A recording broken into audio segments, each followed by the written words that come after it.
Well, it's the moment of truth. This lady better hold together once we're up in the air. Law, don't say that! You're going to jinx us! Speaking of which, Alphen, this bucket of bolts got a name? A name? You know, I'm not sure she ever had one. I never really thought about it.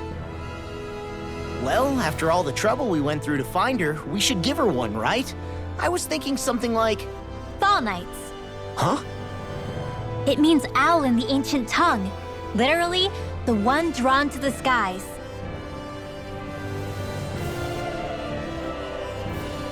I like it. Sounds perfect for our little escapade. Not sure I'm completely convinced, but... well, it's as good a name as any. From now on, she'll be known as the Fall Knights. Okay, people. We have two goals. First, we need to get to Lenegis and make the Renans finally leave Dana alone. And then, we need to figure out the truth behind Shion's thorns and find a way to save her. Sound good? All right, then let's go.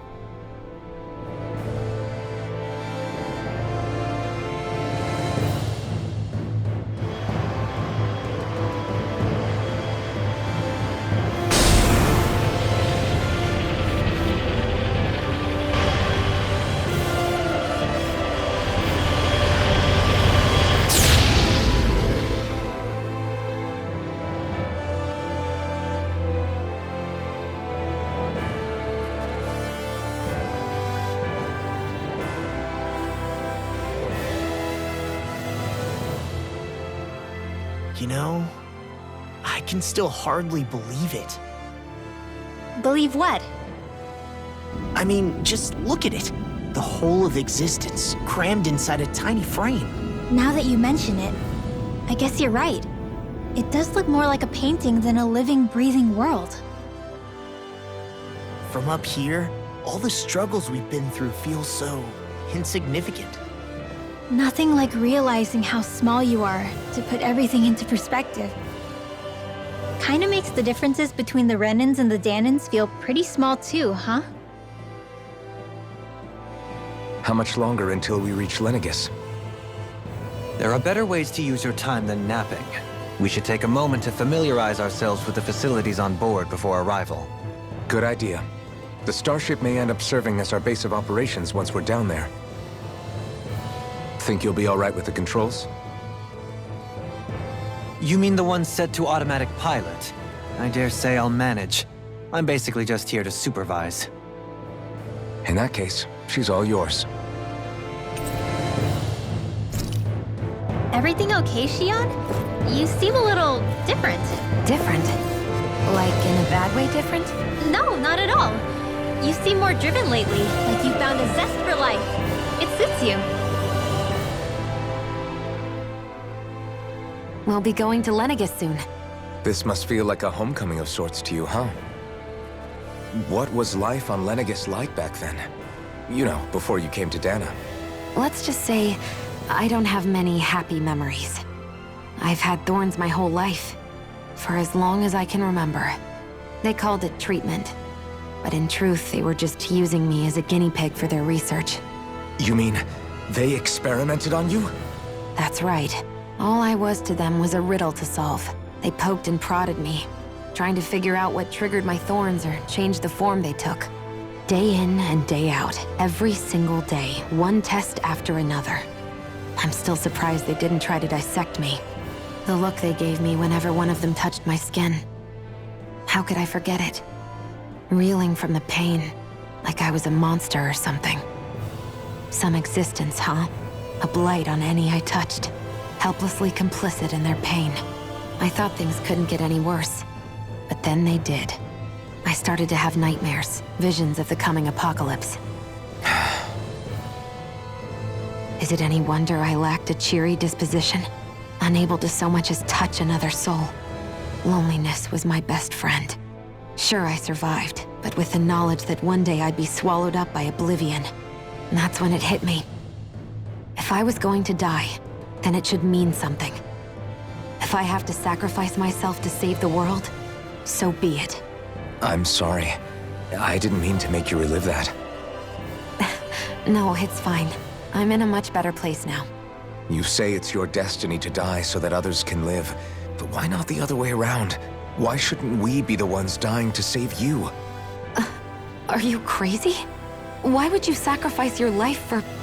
That's exactly my point. Why should you have to give up your life just because you drew the short straw in the destiny stakes? How is that even right? It's that logic that's used to justify slavery, as if some of us were just meant to be sacrificed. This struggle was never about saving only ourselves. But that doesn't mean we have to give up our own lives to save everyone else's either. If we're doing this to protect people, if we're doing this to save the world from destruction, then that has to include saving each other as well. A world free of sacrifice. That's what you've been fighting for all along, isn't it? Not just me. We're in this together, remember? This fight is yours too, Xion. If we're going to win, everyone has to win. There can be no room for losers in this fight. Now I see it. The true nature of our struggle. A victory without losers. But that means that a Danon victory over Rena can't be the end. Do you think we can pull it off? You bet we can pull it off. We have to. It's the only hope we have of things ever changing. Yeah, you're right. No one's ever changed the future without aiming for the stars. We can do this. Together.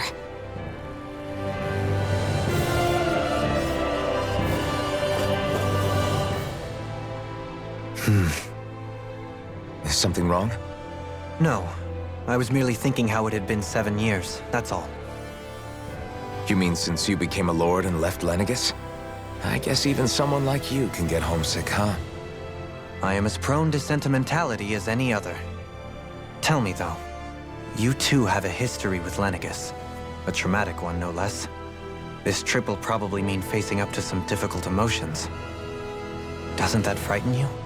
Well, it is a place where I took the lives of countless people. I'd be lying if I said I hadn't thought about it. But I can't keep running forever. The past is what it is. There's no changing that. But the future's what we make it. I see. Dohalim? Forgive me. I was wrong to pry. We have more pressing matters to address. Come back and speak to me when you finish looking around the ship.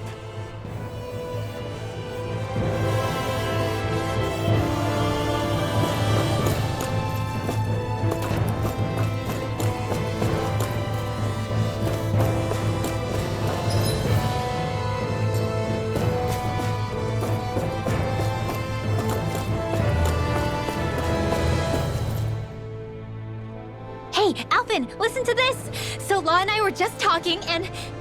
Hey, shut up! What's got Law all flustered? Only that he's afraid of flying, the big baby. And after all that fuss he made about naming the ship, too. Hey, I never said I was scared. I just think it's, a little unsettling how we're going to be cruising through space in a glorified tin can. That's all. It's a starship, dummy. That's what it's supposed to do. I don't think there's anything strange about it. Well, maybe you're the one with the problem then. Guys. I'm no expert, but I think we can trust Renan technology. It got me to Dana in one piece, remember? Oh, that's a good point. If you think so, Alvin, it must be okay. Don't you agree, Law? Hard to argue with that, seeing how you hitched a ride in one of these things before, Alvin. It's just wrong, okay?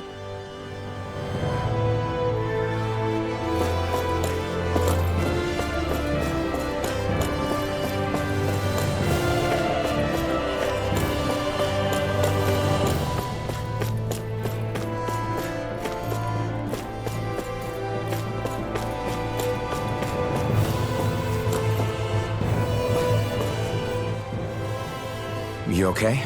Feeling airsick? Actually, now that you mention it, not at all. These starships are a remarkably smooth ride, all things considered. Nothing like being at sea, thank goodness.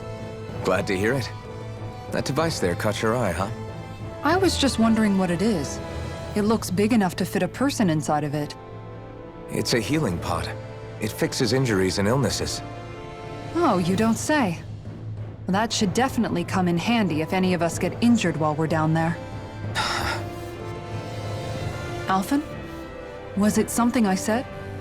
No, I was just thinking back to when I escaped Lenegis, that's all. What with the ceremony and losing control, I was a total mess. Naori laid me inside here. So, you're saying you got in this thing straight after escaping? But that mean you were inside for 300 years? Yes, it sounds crazy, I know. But don't even ask me why I stayed asleep all that time. That's definitely quite some lie-in, all right. But still, whether you meant to or not, I sure am glad that it's this century that you finally woke up in. What do you mean? With the amount of fighting we've done, we would have never made it this far without you. And not only that, but... Alphen, can you recall back to what it is that I said to you? Back when we left Menancia? About the dream of coexistence, and needing to learn what it entailed? Of course. That's why you came with us, right? To learn what you couldn't at home. Even in that time, I was well aware that what I was living was a lie. But at the same time, I also felt really compelled to fulfill my brother's wishes. I'll always remember him fondly. But the coexistence we're fighting for isn't for him. It's for people now, and those still to come. The world's bigger than just Menancia. My dream is for all Danans, wherever they might be, to be free. If I've learned anything on this journey, it's that. And the one who brought me along was you, Alphen. I'll forever be grateful to you. Well, we're not out of this forest just yet. You should probably save your thanks. At least, until we've dealt with the Red Woman. I know. But whatever we find when we get down there, I'm through looking the other way. Kisara. Probably getting a little ahead of myself, huh? Let's take things one step at a time.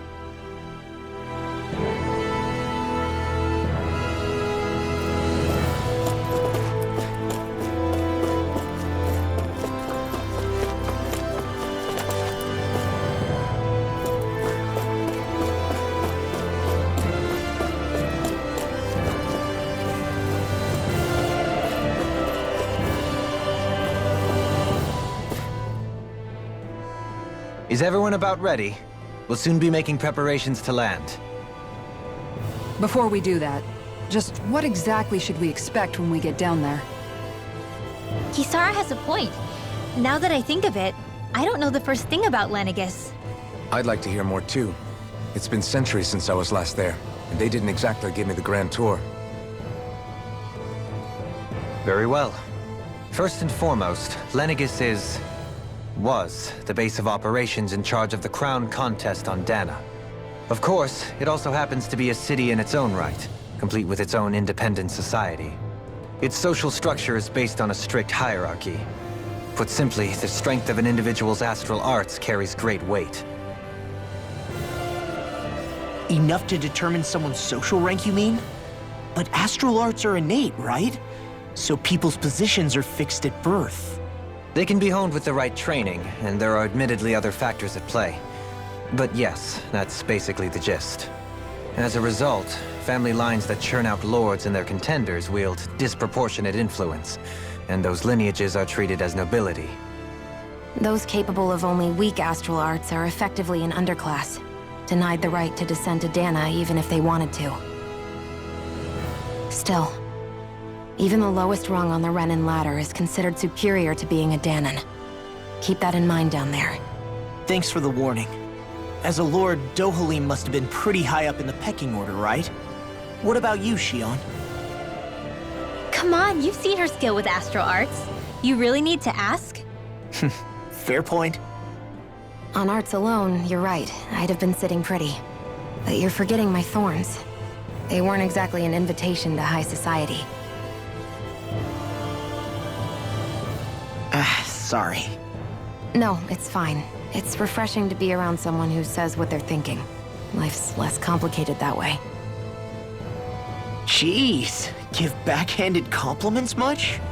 Wait a second. Are you? He is! Law's blushing! I am not! Of course, separating people into castes based on something arbitrary like arts is discrimination at its worst. As if such simplistic criteria could ever be a measure of someone's worth. So this Red Woman, are we expecting to find her on Lenegis? I would wager so.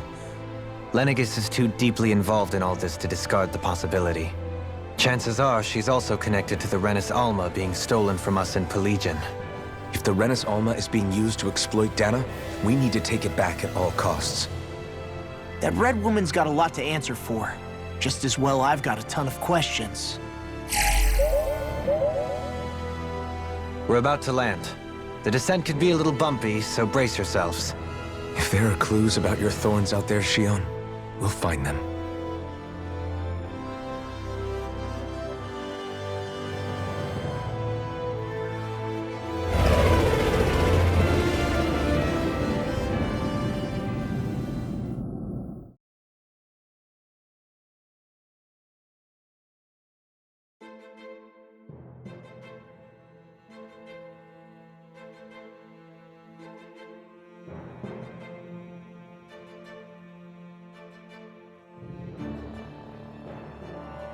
There's no one here.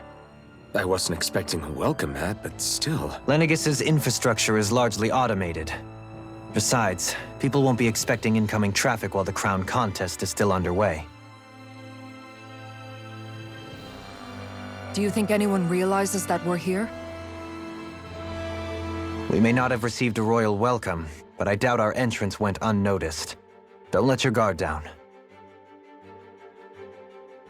I really hope we don't have to fight anybody while we're here.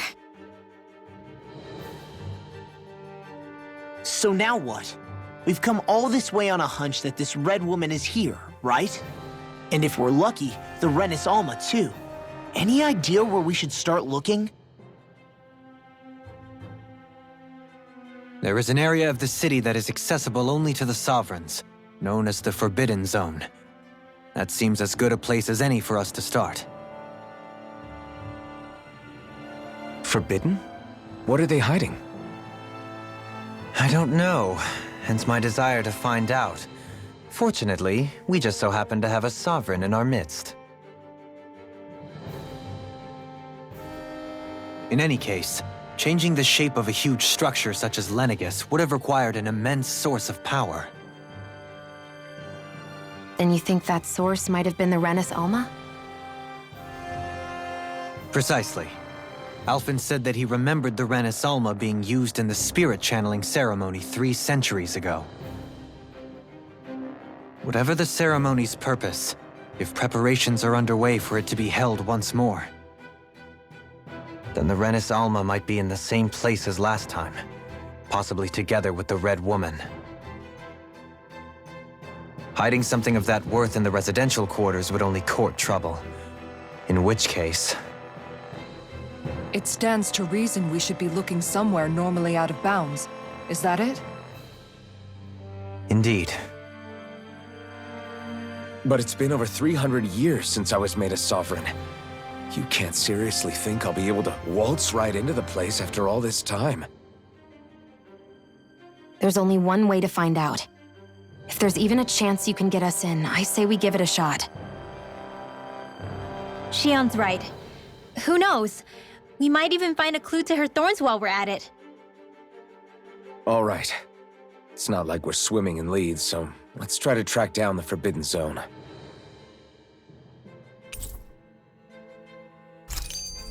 Beyond that wall lies a city full of Renins.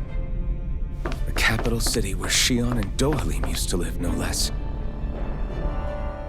Thinking about what could be lurking out here is giving me the heebie-jeebies. For such a loudmouth, you sure can be a worrywart at times. Oh, I'm sorry. How stupid of me for wanting us to stay safe. Would you two children stop squabbling? Or do you want everyone to know we're here?